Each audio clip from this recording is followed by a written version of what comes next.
projet, c'est un projet qui se veut collaboratif avec tous les autres comités départementaux de tourisme équestre et comités départementaux d'équitation, parce qu'il y a des départements où il n'y a pas de tourisme équestre, pour arriver à une voie transpyrénéenne praticable par le plus grand nombre de cavaliers.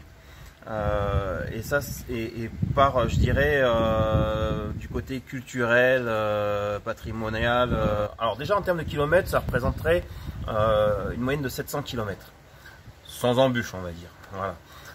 Sur le premier tracé, à savoir que c'est pas le tracé qui va être proposé, puisque on a recensé des chemins qui ne seront pas praticables par tous les cavaliers.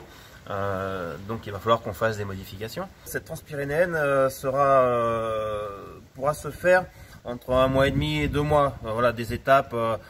Ce qu'il faudrait, c'est arriver à avoir des étapes toutes les 15-20 km pour arriver pas trop tard sur le lieu d'hébergement, et que ensuite les cavaliers puissent profiter de ce qu'il y a sur le lieu d'hébergement, enfin sur le village en tout cas, à visiter.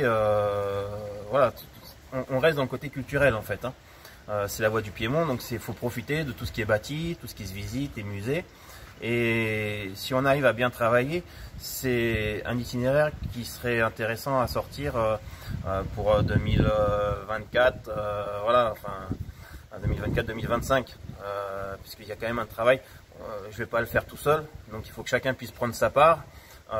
Retravaille bien sur l'itinéraire et les autorisations aussi de ces chemins, parce que c'est tout un travail après politique et ainsi de suite. Donc là, nous, on va valider certains itinéraires, c'est bien beau, mais après, il faut que vraiment chaque département puisse prendre en charge cela. Les difficultés, ça va être les passages très étroits sur certains sentiers qui sont praticables à pied, donc très étroits, mais avec beaucoup de rochers, parce que les chevaux n'escaladent pas. Donc il faut arriver quand même à avoir des sentiers sécurisés. Ça, c'est les premiers obstacles. Les deuxièmes, c'est forcément par le climat. Donc là, on a eu énormément d'eau ces derniers jours. Donc ça veut dire que des chemins s'éboulent, les arbres tombent, bloquent les voies, et on est obligé de faire demi-tour parce que on n'a pas les tronçonneuses sur nous, quoi.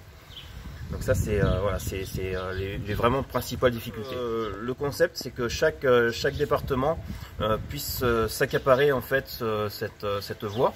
On espère pouvoir faire un topo guide avec en travaillant en collaboration justement avec tous les autres comités départementaux de tourisme équestre, et arriver à une bonne cohésion sur ce chemin, et de vigilance aussi.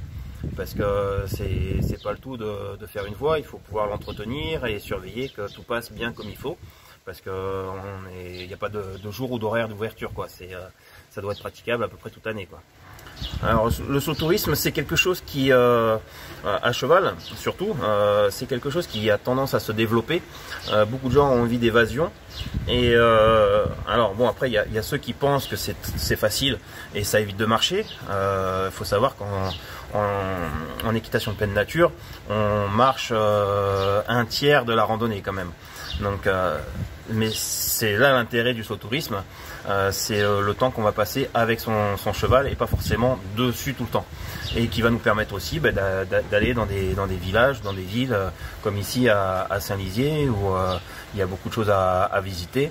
Ça laisse ce temps-là. Toute la destination Ariège est promue par l'ADT, l'Agence de développement touristique de l'Ariège, est basée sur la notion de liberté. Ariège-Pyrénées, libre comme l'air. Donc vous avez vu toute la campagne qui existe depuis 2-3 ans avec des grandes affiches. Pour Saint-Lizier, il y a l'affiche libre de ne pas rester cloîtré, mais il y a d'autres affiches qui montrent les formidables paysages qu'on a, de montagnes, des cours d'eau, des bassins. Donc c'est très joli. Donc et cette randonnée équestre qui traverse toute notre Ariège, puisque hier ils étaient à Prat, aujourd'hui à Saint-Lizier, demain au Mas d'Asile, et puis après la Buiche. Donc ça nous permet, c'est un véritable, formidable une formidable exposition de notre destination Ariège. C'est tout ce qu'on veut vendre ou promouvoir aux Toulousains et aux Montpellier. Du tourisme apprenant, c'est pas du tourisme contemplatif où on passe, on jette un coup d'œil, on fait 2 photos et on s'en va. Là, c'est pas du tout comme ça, c'est le contact humain parce qu'ils prennent du temps, hein, ils font que 25 km par jour et quand ils arrivent en milieu d'après-midi. Hein, donc là, ils sont arrivés chez nous, c'était 2 heures de l'après-midi, donc de 2 heures à 7 heures du soir avant d'aller dîner. Donc ils ont le temps d'aller voir les habitants, de voir comment ils vivent, de bénéficier, même s'ils sont des touristes de plein air, ils veulent bénéficier aussi du tourisme des vieilles pierres comme chez nous. Et donc ça permet d'avoir un tourisme aussi social, apprenant, respectueux et à la fois des paysages et des habitants. 1400 km de randonnée équestre, mais qui, dans certaines parties, sont difficilement accessibles à un cavalier de moyenne qualité. Donc nous, ce qu'on veut, c'est que la majorité des personnes qui veulent faire du tourisme équestre, donc de monter à cheval, puissent le faire. Et pour ça, on a à peu près 450 km de piémont ou de moyenne montagne qui permettent à des cavaliers et de moyenne qualité, mais c'est pas péjoratif, hein, ça veut dire des cavaliers qui sont pas des élites et des cavaliers très performants, de pouvoir jouir et de pouvoir bénéficier et agrémenter ce tourisme équestre et de pouvoir visiter des villes qu'on ne pourrait pas voir autrement. Donc ouais, l'idée c'est que tous les acteurs locaux prennent en charge leurs compétences, c'est-à-dire que les hébergeurs puissent héberger aussi bien les cavaliers et avoir des solutions s'ils ne peuvent pas héberger les chevaux à côté, mais avoir une solution pour pouvoir les héberger. Il n'y a pas besoin de grand chose, hein, mais